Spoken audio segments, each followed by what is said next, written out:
أعوذ بالله من الشيطان الرجيم.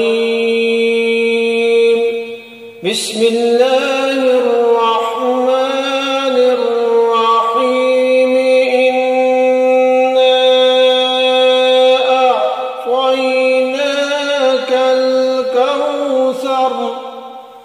اے پیغمبر صلی اللہ علیہ وسلم، یقین جانیں ہم نے آپ کو کوثر عطا کرتی ہے۔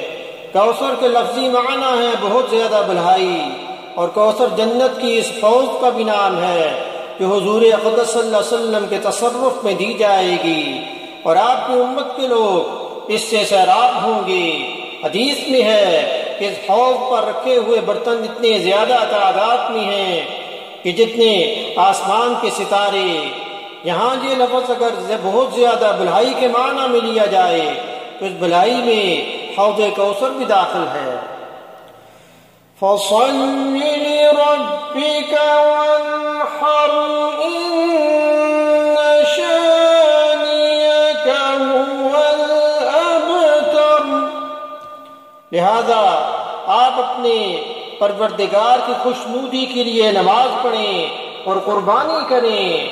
یقین جانیں آپ کا دشمن ہی وہ ہے جس کی جڑ کٹی ہوئی ہے۔ تو عرب کے لوگ ایسے شخص کو ابتر کہتے تھے جس کی نسل آگے نہ چلے، یعنی جس کی کوئی نرینہ اولاد نہ ہو۔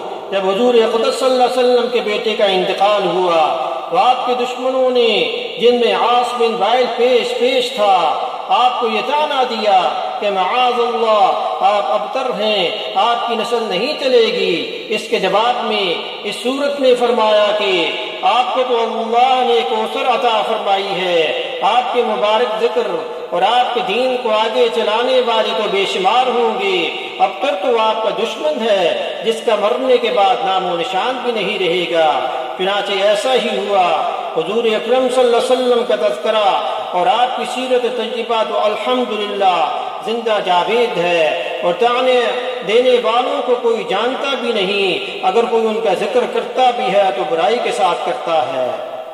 آمنت